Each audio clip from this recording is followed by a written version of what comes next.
any culture, from any background, there is an understatement, there is an underlying feeling that because this is my son, this is my daughter, they're supposed to do it this way. Because this is my mother, this is my father, they're supposed to do it this way. Because this is my sibling, he is supposed to do this. Because she's my sibling, she's supposed to do this. And this constant projection of personal values on each other just because we are related by blood, that does not mean we do not have an individuality of our own. So why is that expectation that outside of the family unit, we can be our own individuals, but when it comes to the family unit, we have an imposter syndrome of how to stand up for ourselves? I feel family, however close or far off we may be emotionally with each other, they have a way of imposing guilt on us. And as soon as we are imposed by guilt because we stood up for ourselves, then that takes a really long time for us to get over. Irrespective of how close you may be to them or not, nobody likes to be in a place where we feel guilty that we were the reason why somebody else is not in their happiest state of mind. Flip it, when our family members feel that we should feel guilty for the choices that we make in our life. And that includes financially, emotionally, mentally, spiritually, in love, in life. And why is it that our parents or anybody who is close to us, our siblings even, want to have a say with the choices that we make in our life without even understanding where we're coming from? And most of all, you should ask yourself, why do you not trust your own decisions? Why do you not trust your own partner? Why don't you trust your own fucking self as soon as it comes to family? Everything that you've built with a person in your life is gone to shit as soon as one family member has to say something about your choices, your life decisions. You're not a man anymore. You're not a woman anymore. Suddenly, you have this imposter syndrome of everything that you've achieved in your life, everything that you've built in your life, the partner that you have, they're all shit because your family thinks that your job is shit, your life is shit, your partner is shit. And many a times, it happens with life partners that we choose. We must have had many Tom, Dick, Harrys in our life we dated. That one guy, that one girl, you and I know that I want to be with this man, I want to be with this woman the first time you see them. And they know exactly who they are. It's really embarrassing for me and you, I'm sure, when you find these family members sitting back and judging everything and everyone around them. How many times have you been around family members who want to comment about everybody else in the family unit, but they never want to look at themselves and what's going on with their own fucking daughter, son, husband, wife, whoever.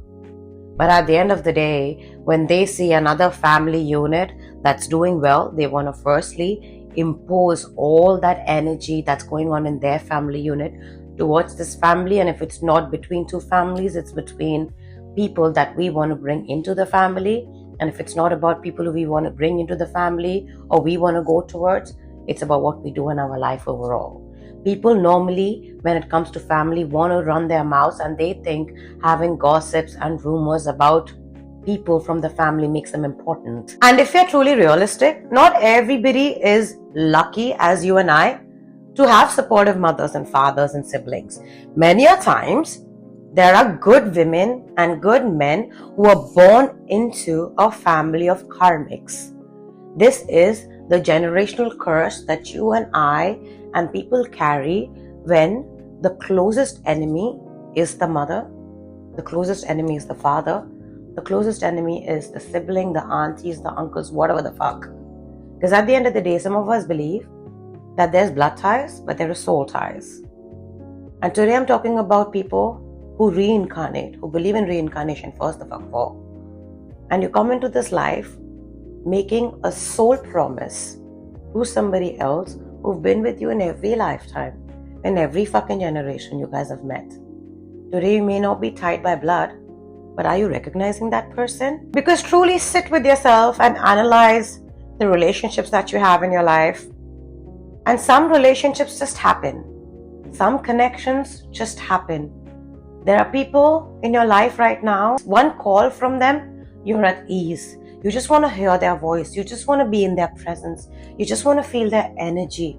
There is one person in everyone's life at present or have been or will be hopefully in the future, where they feel home to you. And this person may not be a blood tie. This can be a lover, a friend, or anybody else in any capacity in your life. But when the same person is being judged by our mothers, our fathers, our siblings, somehow we don't have the same energy anymore towards that person. Why? Because unfortunately the society puts parents and siblings especially at a pedestal. And many of us are blessed by a good family. But many of us are also not blessed with good families. And these are toxic people. And when that happens, we tend to push our needs, our wants down below the ground just to make sure that their happiness, their wants, their needs are at the pedestal. Why? Because when we do that, they see us doing that. And as soon as they do that, and as soon as we do that, starts the toxic pattern of them throwing tantrums, of them taking everything personally, of them having a sense of entitlement of what you do with your life. And somewhere, somehow, you allow it. And you allow it, why? Because that's what the norm is. Life has always been this way. Your mother has always been a toxic woman. Your father has always been a toxic man. Your sister, your brother have always been a toxic sibling. But you, on the other hand, have always been so allowing with your mother, your father, your siblings, that they're used to that treatment from you. So you may be the toughest fucking man, the toughest fucking woman. What happens when you go towards your family? What happens to your boundaries? What happens to your masculinity? What happens to your fucking femininity? Everything's gone to shit. Everything is yes ma'am, yes sir. At the end of the fucking day, why don't you have the same boundaries with your mother, your father, your siblings, who think that they must have a say in everything that you do in your life? And as soon as they say something, your energy shifts towards people who've actually had your back, who've actually taken your fucking tantrums towards them, who've actually put you first, who've actually helped you when nobody helped you. Hell, your family didn't fucking help you the times you needed them. But no, when it comes to a time and place of proving your worth in this person's life, giving back, you don't want to give back. Why? Because their family is in your fucking ears. At the end of the day, I really think, what is this person saying to me, and why is this person saying to me? Why can't we be in a place of objectivity where we understand the relationship we have with this person and with our family, and why can't we meet in the middle? Why can't we help them understand why we've made this choice in this person or in ourselves? But no, if a family is truly concerned about your joy, your happiness, they will always give the person you choose a shot.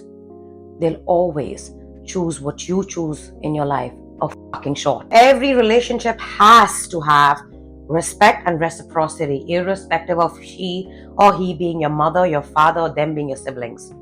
If there is no respect in a fucking dynamic, they will always have a temper tantrum, an entitlement of you are supposed to do that. And if they don't respect you, and if you don't make them respect your decisions and what you choose and who you choose in your life, what the makes you think that they're going to respect your decisions or who you choose? Because you can't stand up for your own self. Why? Because that's my mom, that's my dad. So they see you unhappy, but that does not hurt them, as long as you can feed their ego of fulfilling what they want you to do in their life.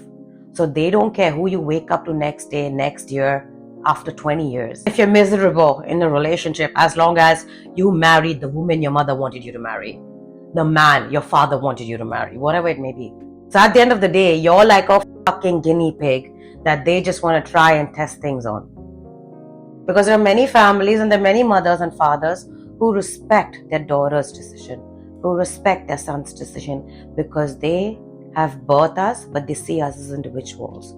These mothers and these fathers are respectful people. They respect themselves, and so they respect who they've given birth, the individual that's come out of her womb. She respects him. She respects her. So while she understands this is her son, this is her daughter, this is also an individual of themselves. Same applies to fathers and siblings, because they don't have a sense of entitlement, but respect and love for you. And if you are somebody who respects and love your folks, you expect the same from them. And mothers and fathers and siblings who love you, they will help you understand where you're headed. They will give you their opinions. They will give you their perspectives. But at the end of the day, they know that they have a grown-ass, well-endowed son, daughter, sibling who they can trust for the decisions that they let you make in your life. Because they understand that there's a God, there's a higher power, there's a natural cycle of life.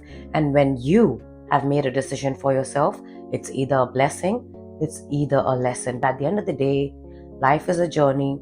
Like they learned their own lessons, you will be learning your own lessons. And everything is not a fucking lesson.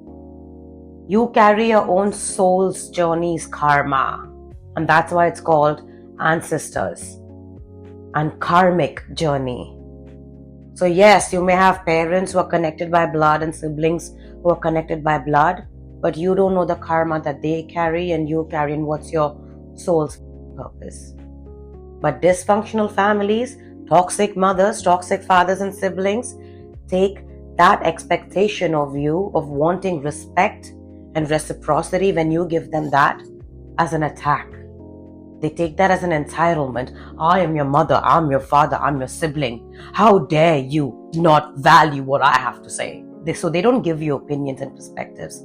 They impose their opinions and perspectives. And if you don't follow it, they make you feel like shit. They make you look like shit.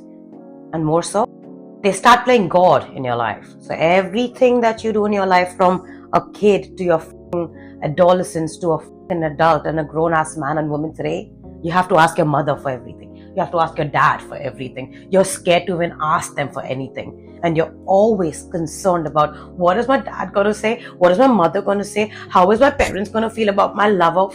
Fuck that. Who wants to be with a man? Who wants to be with a woman who's always about his mother, his father, their siblings, and what they say? Based on that, they come and give you the energy. Fuck that. I've been there. So at the end of the day, if a man and a woman can't make his or her own decisions and has put his mother, his father, her mother, her father, their siblings at a pedestal, which is extremely toxic and unhealthy, to a point where they start seeing their own son, daughter, sibling as their boyfriend, their girlfriend, their lover. That's very weird. And I'm sorry, but if you are going through that, where you have overbearing mother and father and siblings, and they're actually making you feel bad about the decisions that brings you joy and happiness, and they see you, that this person makes you happy, this thing makes you happy, anything that makes you happy, but it's against the family norms, and you can't do it, and you don't do it, and you just let it go. What happens after your family? Your parents are dead. Your siblings are doing their own life. What happens when you're old, lanky, sitting by yourself? What happens when you're in a deathbed? Are you happy? Well, you married the woman your mother wanted, your father wanted. You married the man your mom wanted, your dad wanted. You married the people your siblings threw on you. Whatever it may be, you did the life that your parents wanted. You're living the dream, but is it your dream or your parents' dream? Or your siblings' dream, who's obsessed with you in a very unhealthy way? Man or woman? And that's another topic anyways. Because many of us have been in places where there's this toxic mother, there's toxic father, there's this toxic sister, toxic brother in our life, in our job, in our relationships, whatever it may be, ours or theirs. And there's no boundary, because that's my mom, that's my dad, that's my sibling. I have to keep everyone else happy. So while you're keeping everyone else happy, with all due respect, do they care about your happiness? Do they care about you? Are they selfless with you? Are they mindful with you? Or are they happy only when you meet their ego? And if you don't meet their ego self, they catch an attitude with you. So for me, I don't really see people anymore based on how it's connected to me, by blood or not. At the end of the day, I see people as individuals, and I expect people to see me as an individual who has her head on her shoulder. And I'm talking to those people who know how to apologize, first of all, who have no attitude, who's humble as and you come from family where you either get the support or you don't get the support, but irrespective, you know what you want and you voice that in a very respectful way. And if you come from a family who understands that, you explain your point of view, you hear what they have to say, but at the end of the day, you don't let that deter your choice that you've made. You can take that into consideration and you can think about it and incorporate it with yourself or with the person you're sharing your life with. But not even once will you attack your own self, attack your own decisions and choices, or dumb yourself down, or let them dumb you down, but more so dumb another person down who's been with you. And this is in most cases your partner. So if you're in a dynamic where your family cannot respect that and cannot respect individuals in your life that you've allowed, then they don't respect you to make smart decisions about your life. And they don't expect you to be man enough for yourself or woman enough for yourself to be that for anyone else even. And when these type of mothers and fathers who are toxic as fuck, who are smothering as fuck, these siblings who don't see you as siblings but weirdly are attracted to you in a way, these are the same people who will put objections in your way to keep breaking you down. Unfortunately, not everyone comes from a good woman, from a good man. These mothers and these fathers and these siblings are put in your life from God to teach you a soul lesson, a life lesson, because probably you've come from one generation to another. Every lifetime you had to go through this generational curse of toxic mothers and fathers, and they are the reason why you have not gone anywhere in your life. Everything you touch turns to ashes and dust because they are the poison in your life, and they will always make decisions in your life till you allow that, till you don't get out of the mindset, this is my mother, this is my father, this is my sibling, what the fuck are they doing behind your back or in your face. Recognize everything is not about blood relationships. Sometimes you have to see people for who the fuck they are and have them respect you. Blood or not, if someone respects you, they will respect the decisions you make and they will hear you out. And they will hear you from a place of empathy, not from a place of ego. He is my son, he has to do what the fuck I say. She's my daughter, she has to do what the fuck I say. That's my sibling, how dare he do this? How dare she do this? That shit.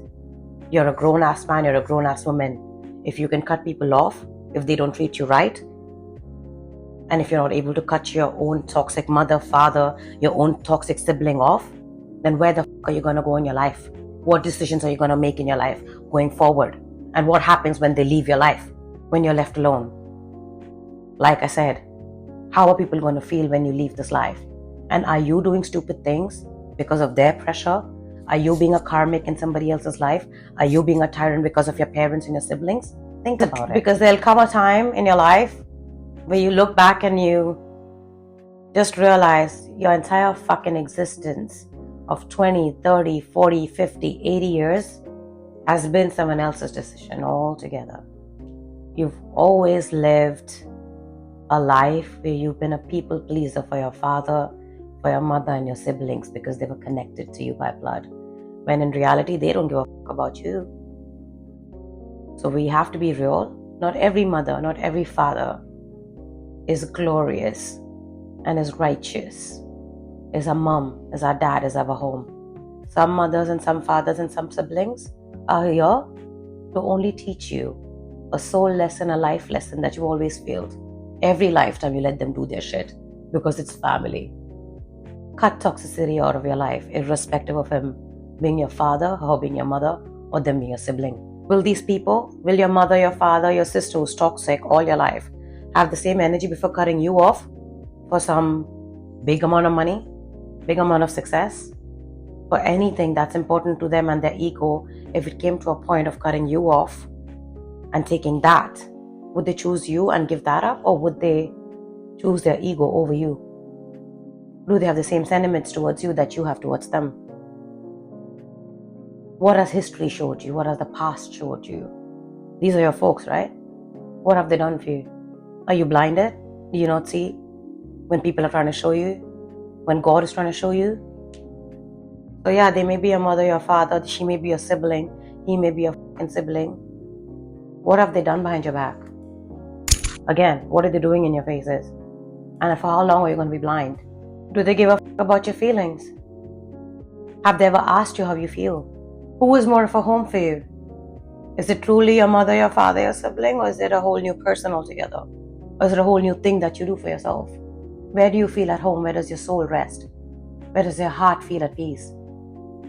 Because that's what you need for the rest of your life. Peace of mind, peace of heart, and people who love you and cherish you. Until you don't have that, you don't need snakes in your life. There are enough friends, ex-foes, enemies and strangers in our life to cause shit. Been there, done that.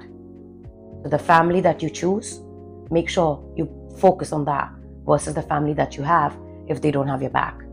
And if the family that you have has your back, cherish them because they will support the family that you're going to make for yourself, within yourself, and with somebody else. Remember that. There's reciprocity and love. And karma is the way of life. How do you feel? Ask yourself. And then make your decisions on who you want to keep in your life and who you want to let go of. Because sometimes blood is who is spreading poison in our life. And blood ain't thicker than water. Remember that.